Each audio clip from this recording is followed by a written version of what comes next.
One baby with a death ray. 1 billion yellow jelly beans with no off switch.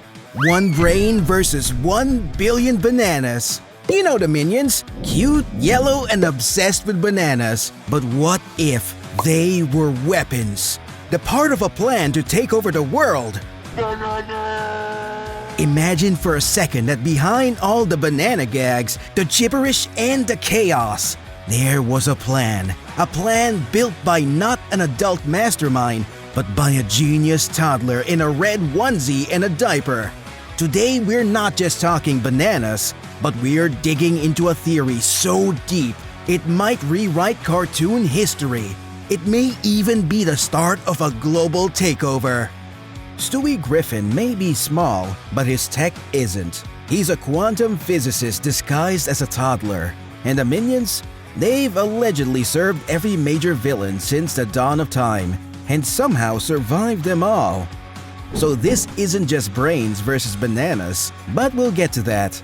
Let's start with Stewie Griffin. I do have a time machine! A diaper-wearing prodigy with a British accent and a laboratory full of death rays.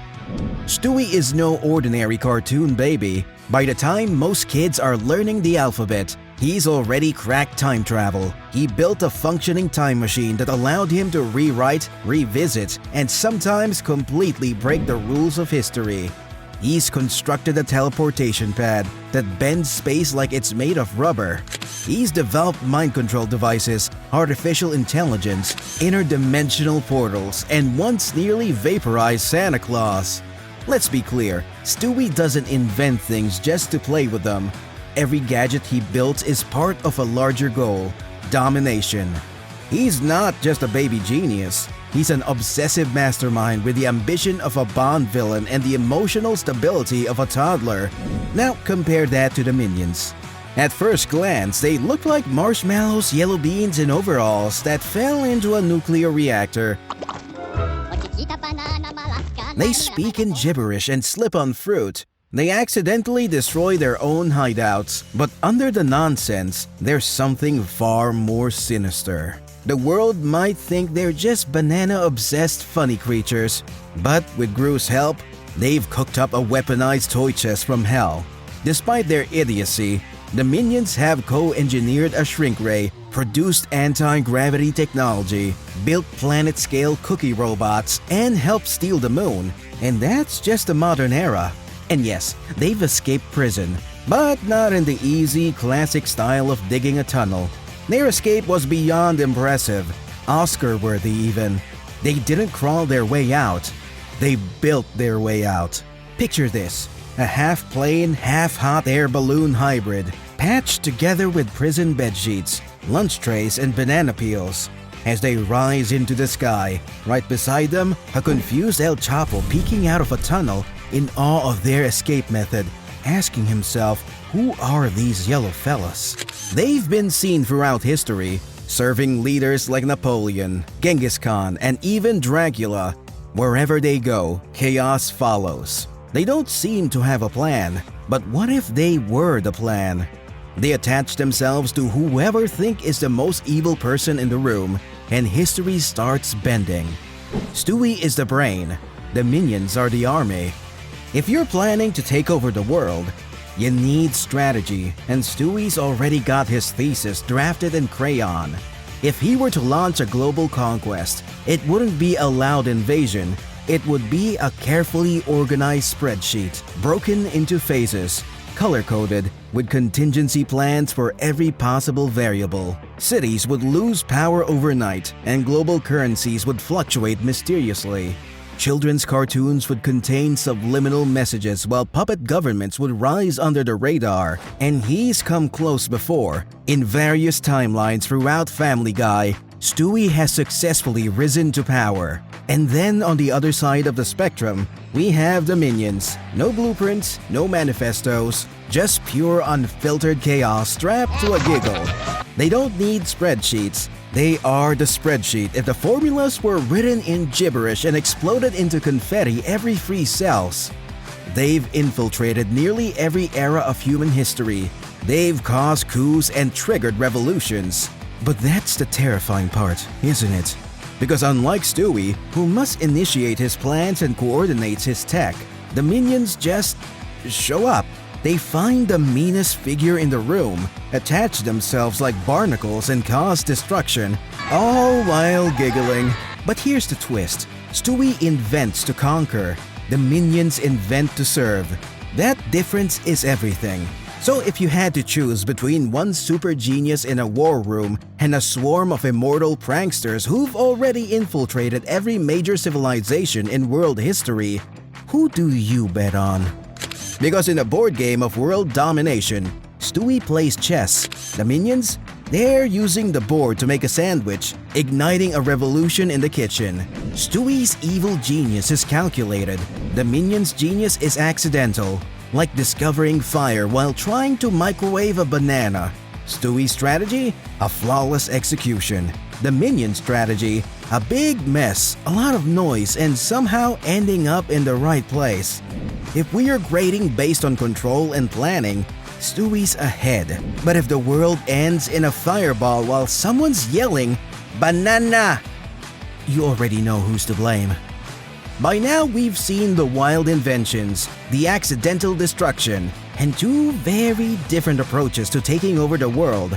But what if this whole battle wasn't a battle at all? What if Stewie didn't just notice the minions? What if he created them? It sounds insane, right? But then again, this is Stewie Griffin we're talking about, the toddler who's already built a time machine, mind control devices, teleportation tech, and artificial intelligence. Designing a race of yellow, chaos-loving helpers? That's not beyond his abilities. In fact, it sounds exactly like something he would do. And the minions, they're not normal. They don't age or reproduce. They just appear, again and again, loyal only to whoever's the most evil. That kind of behavior doesn't happen naturally. It sounds like programming, something like a built-in instinct. Now imagine Stewie realizing he can't take over the world all at once, so instead he creates agents of chaos, creatures that would spread mayhem for decades, even centuries, making the world ready until everyone is desperate for control. Then, just as planned, he steps in with the answer. My plan for world domination is about to come. So, after all this, who's actually in charge? If this were just a battle of blueprints and banana bombs, maybe we'd have a clear winner.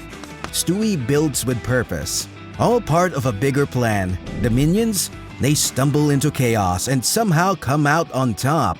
But what if this clash isn't really a clash at all? Let's put it another way. If Stewie wanted to rule the world, wouldn't the smartest plan be one where he never had to fight for it in the first place? Think about it. The minions have already slipped into every era of human history, from ancient empires to modern science labs, serving leaders and causing just enough destruction to shift power. And all the while, no one questioned it. Because they were funny, because they were loud and looked harmless. But harmless things don't leave a trail through centuries. So maybe this isn't just a story of two forces colliding. Maybe it's just one force. And now in the present, with the minions everywhere and evil always a step ahead, we have to ask, was this chaos random? Or was it part of something bigger? While the world's most powerful leaders scramble in confusion, the minions are already pressing the launch button, possibly by accident. The question isn't who wins, Stewie or the minions. The real question might be, has someone been winning this entire time without us noticing? And if that's the case, then maybe the bananas were never a joke. Maybe they were already part of the plan. And if that's true, then Stewie never lost. He won before the first banana was ever peeled. So maybe this wasn't Stewie versus the minions. Maybe it was always Stewie and the minions. Now here's the twist. What if it doesn't stop there? Because next time, we're digging into the real bombshell. What if Stewie didn't just create the minions? So next time you see a minion toy on a store shelf or hear that high-pitched giggle in a movie trailer, ask yourself, is it just a joke? or a signal from a diaper-wearing genius with a god complex. And just when you think it can't go any deeper, there's one more name that keeps showing up. A certain villain who's bald, brilliant, and surrounded by yellow. He's a little too familiar. We're not ready to say what the connection is just yet. Well, that's a theory for next time. Do you think Stewie created the minions? Or is this all just bananas? Stay tuned for our next video. Drop your theory in the comments. Seriously, I want the wildest explanations you've got. Hit that subscribe button if you want more chaotic theories that ruin your childhood and make your brain hurt in the best way possible.